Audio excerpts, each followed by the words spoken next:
Hello and welcome to a fresh episode of Enterprise Morning.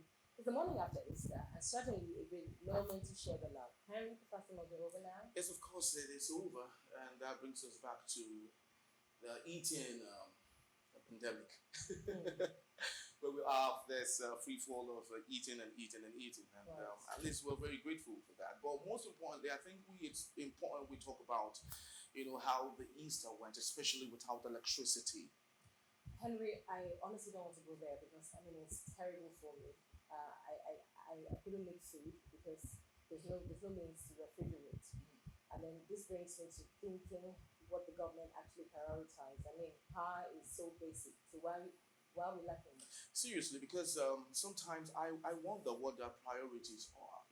For every sustainable economy, power is very important. And for our leaders not to think or talk about that in the first place is really disturbing. But of course, that is what we get for being Nigerians, unfortunately. Let's hope that things get better. Yes, Henry. Yes. We now head into the newspaper headlines to see what they have on offer. But in the meantime, do not forget to subscribe to our social media handles and to follow our pages. We are at Enterprise TV 7 and at our website at www.enterprisetvnews.com. But just before we take the first newspaper, Barrister Eva Socholi is with us in the studio and the Kebbi looting is in the news. Some angry youth in Benin Kebbi, the Kebbi State capital, attacked the popular Kara market in the city and carted away quality grains. We think the game of mass looting has long since passed, but with what we saw on Sunday, it's now clear that the worst hunger in the land is far from over. And I think this begs the question, the Barrister Evans, if you would permit me. And Good morning, sir. Welcome. Morning. some Nigerians would think this is over, but it's continuing. Every other day we see palliatives being looted by Nigerians, of course, obviously because of the hunger in the land. The question is, at the time when the president said we can feed ourselves, it's not opening the border for food to come into the country. The question is, how long can this go? Well, hunger is a recurrent thing. If you have to address hunger, you must empower the citizens. It's going to continue. You are asking how long? Yes. For as long as possible, because the government is not addressing the issue. You understand? The palliatives that are meant for the citizens, they gave it to the governors. So that those palliatives didn't get to the people. So what is left right now is that those who don't have enough moral cognitive will go to warehouse, whether it belongs to government or not. They'll open it and start to take things. I know that our population largely are of plebeians, those who are neither schooled nor taught morally to be upright. So what you will see is that people will start stealing. They will be stealing as a result of necessity. They will make a justification of it and make a mess of our moral value completely. And we're in an age where technology and internet, that incident now, by the split of the finger, you have it all over the world. People are watching and we're being embarrassed. Okay, this was avoidable. I'm not saying it's the right thing to do for people to go break warehouse and all that, but as you hear it in Kebbi, you hear another one in Abuja, the seat of government. You hear another one in Lagos. So that is the one we're talking about, the stealing. How about the ones where you have stampede from Nasarawa to Lagos to where again do you have stampede because of rice? So it tells you that people are hungry. People are hungry because they did not prepare for this. Okay? Minimum wage in this country is nothing to write home about. Unemployment is at a high rate. In fact, sometimes I am surprised how that we're not being attacked on the street every day. I'm very surprised. Nigerians are really patient. People are just living, people are just restrained to live and call into themselves. Before now, Easter period like this, you see people carrying chicken everywhere, all over the place, because they have disposable income, they could, do what they ought to do. But these days is a solemn one. It's more of a sober reflection. People just incline to their faith in God. And that is exactly what the material side of the celebration was not activated. True. Because people were incapacitated, financially speaking. So they couldn't have gone beyond what they did. Now, a compassionate government will begin to address those issues. To make matter worse, there was no lights. True. Okay? So, every day, and then somebody comes here and say that the president of this country have not failed. You begin to wonder what else exactly is governance. Right. Because these same people who are leading us, not too long ago, 3 months ago, they bought cars worth 120 million each, 160 million each for themselves. Okay? And some months back, they had a supplementary budget. Supplementary budget was to buy cars and to buy yachts and to just profligate. That's what it meant for. Now, are you not surprised that the citizens are stuck, couldn't feed? You don't, don't just try these days to fall sick. You will die immediately. Very true. You understand? So, if the citizens don't have all these basic facilities, and some months before now you did a supplementary budget, you didn't factor them in, it means you are not prepared. But I even speak to, the subject on the reference reminds me of what happened during COVID, where states like Lagos, Osun, and Kaduna, we saw, what is happening now in Kebbi play out. But speak to, for those who are watching and asking, this is the process. We have the supervisory, units, we have the monitoring units when these things are dispersed. Who is being, called out? Brought to book to ensure that, okay, so XYZ was distributed to states. How come food didn't get to where it's supposed to go? That's supposed to be a chain. So what's going on? No, the federal government didn't have an accountability platform. Why is that? Yeah, lack of preparedness now. They're not prepared. They gave the money. That's why they gave the money to governors. They couldn't set up maybe a presidential team or whatever palliative. They couldn't set that up. There was nothing set up. They just gave governors money. Go and give them. That's all. The next thing they just increase their allocation. Go and give you. That's all. In the state did not also set up anything. What they did was to buy rice, give to local government chairman to take to their local government. That's all. There is no feedback. There is no team.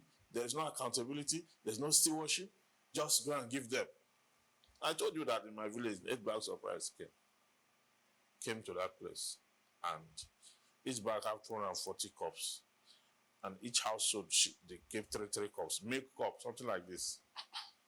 So that's the policy that the federal government is giving to our citizens. And you want them to be law-abiding. Thank you so much, Barrister Evans. We appreciate you. Let's now head straight to the Punch newspaper to see what we have. The masthead is that governors, senators beg Nigerians say hardship will soon be over. Above the mast, we have banks eye Eurobonds, foreign investors for 4 trillion fresh capital. Also above the mast, Naira closes to $1,309 as banks sell at $2.5 billion. And also we have Delta bloodbath, fleeing Okwama villagers, lament hunger and snake bite. But let's quickly look at what we have on the Punch this morning. Our big story is governors, senators beg Nigerians, say hardship will soon be over. And I'll just take my first question to the guest in the house, a consummate lawyer who's elected to discuss these issues. Thank you so much once again. Thank you. So what you said, in the previous conversation, just sort of tying into the story on the reference, governors, senators beg Nigerians say hardship will soon be over. Sometimes I'm tempted to think that we as the people, as citizens, come to our leaders as an afterthought, because some of the policies that we see and some things that are not being implemented for lack of preparedness, for lack of wits, for lack of wisdom, for lack of knowledge, again, strikes me really hard. They are begging Nigerians to bear with them. But your bank has of 160 million each. How do I even describe the situation that we are under? Do we have leaders really? These people are not leaders. And you see this beg, they are begging, they are lying. It's a lie. In communication, They say we shouldn't say government lying, that we should say they are being economical with the truth. I want to declare this morning that the government, they are lying. That's the word I feel that sink deep on this issue. Now, they are begging because they know that when the people are so pressed, there's likelihood of uprising or insurrection. Now, they are begging it will soon be over. It will soon be over. What did you put in place? There's nothing on ground to show that you are preparing for this hunger to cease. There's nothing on ground. You didn't plan for the people. You budgeted for yourself. Then what you did recently was to pad the budget for yourself so that you can go share money and all that. So these people leading us, they are not thinking about you. They're not thinking about me. They're not thinking about anybody. What they are thinking about is themselves, their children, their wives, their whatever it is they are doing. And that is not how to lead anywhere. So, but the Nigerian citizens are as docile as they will always be. Do not want to challenge their leaders. Okay? I mean, there are countries, we've seen countries, especially in Africa, where they have not gone through half of what we've gone through. They went on the streets. Okay? I'm not calling for violence, but I'm saying there is a sense in which you must go address your grievances peacefully. Register your dissatisfaction peacefully. It must be done. Okay? If you have a government that exists and does not know what to do with this, some time ago, the government called the youth lazy. It has power. You have all over the world. People are looking for this kind of population. If you go to Canada, their population is aged population. They are old people. They are looking for youth population. You come to so many countries where they have a lot of issues by their lifestyle, their birth control, by subconsciousness.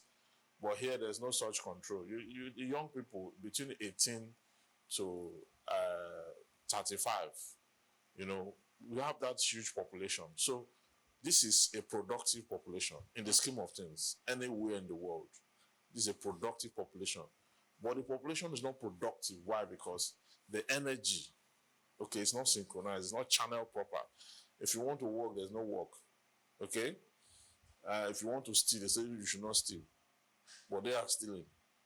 So whatever it is you want to do, the system will have a way of stifling your dreams. And that is why a lot of people resort to leaving the country, to just go somewhere, anywhere other than this place. So, and if these guys have a plan, a structure on how to lift people out of poverty, it will not pay in the way it is now. People can bear, let's say, you have a projection that the next 2 years, this is what we are doing, so that in the next 2 years, we can lift maybe about half of the population in poverty out of poverty. Half of the population. You understand? Because if we put this in, this is what you will get in the next 4 years. This is what you will get in the next other 4 years. And this is how this thing will pull half of the population under the poverty net into abundance and wealth. Nothing like that. So you just carry microphone and say you should bear with us that the hunger will be over. How? There's nothing empirical on ground to show that. Very true. All right, so quickly let's move on to the Guardian newspaper for today. And the banner headline here says, all theft persists in Niger Delta despite the militarization and private security. And I have something looks like statistical information to that also, and it reads 2,426 oil theft incidents were reported in Q1 of 2024 as oil production struggles to hit 1.78 million barrels per day. And we have on the downstream of the same newspaper, residents warn pro-Wike lawmakers over impeachment threat. And also we have it, CSOs write CJN laments support state of judiciary. And lastly, we have Sani Wike others get ultimatum to publish agreements account for 5.9 trillion naira. That is about $4.6 billion loan. Barrister Vance, let's talk about the issue of oil theft. At this point, Nigeria is struggling to meet up to its daily supply to the OPEC. And of course, despite the inclusion of private security outfits like the Tantita and all others, it seemed to be known that this is still continuing. Now, the question is, and if you may, I'd love you to equally link it to the Okwamas issue also, if you think there's need for that. Do you really think this oil theft thing is deliberate with what is happening in the Niger Delta region? It's not about issue of deliberate. People are stealing. People are making money from oil theft. Okay, because we have not been able to secure our waterways effectively. Okay, and you have some syndicates within that informs the thief outside. So people are working in collusion to ensure that they keep making that illegal money they are making. Okay, so that is what it's about. And when you have that, and you don't have the right security channel, or you have the security but you don't have people who are patriotic, or you involve non-state actors, okay, to whatever it is, all those attempts at solution will not solve the problem. What you need is to use technology, okay, to disable the adverse party, like they do in Saudi Arabia. In Saudi Arabia, they have a platform that monitors the entire space where they drill their oil, such that if you are coming in unauthorized, they know and they can spot you out immediately. You understand? We attend OPEC meetings, okay? We even attend the UN security meetings, okay? Where strategies are delivered as to how to secure the territorial integrity of a country. You understand? For the past 8 years, Buhari was attending all those meetings. He came back, he didn't know what he was attending. You understand? So his own 8 years was useless because the crude stolen under his watch was unimaginable. Now Tinubu is there. He's going to attend all those meetings too, but we don't know what he's going to make of whatever he's attending. So we have not developed forensic technology on security, now, which we need to do. So what do you think if we do adopt the forensic technology like you did mention, and we still don't have patriotic Nigerians to man them? How do we get the solutions? If you're not able to get patriotic Nigerians to man them, you can outsource it. Oh, okay. Nothing says you must have Nigerians. You can outsource it to, security networks all over the world. There are a lot of that can handle specialists in the area, in the field of monitoring oil theft or mineral resources and all that. You can outsource it. So let's think about that, how to block those loopholes. Okay. So, Professor Evans, while we're thinking about how to block the loopholes, help us understand why the federal government up until now have refused to implement its plan. I remember the former Vice President, Yemi Osinbajo, when he visited the Delta State and Rivers, talked about, modular refineries to see how we can, get modular refineries working, engage those boys, educate them if possible, give them trainings. Up until now, it's just been a lot of jojo and no fleshing to their talk. Why do you think that the federal government has deliberately refused to implement modular refineries? You need to monitor these people. Anytime they talk about these modular refineries, it's when election is close by and then they need the most support. So when they go on campaign, they start, this Osinbajo man talks like that. They start talking about how they will not destroy the illegal refineries. They will stop calling it illegal refineries. They will call them modular refineries. Okay? That they will put a program in place that will educate the people, give them this thing, give them license. But that's actually the answer to our problem. That's actually the answer to our problem. But after elections, they will now start to call it illegal refineries.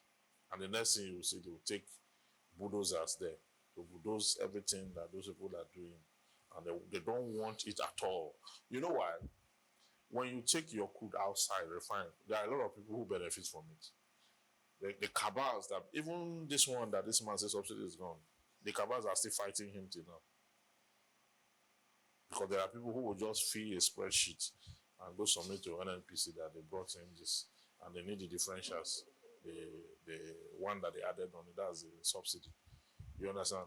So we are playing politics with our most exported commodity. We are playing politics with it. We are not serious about it. Otherwise, by now, every Nigerian child should have sufficient fund in his or her account.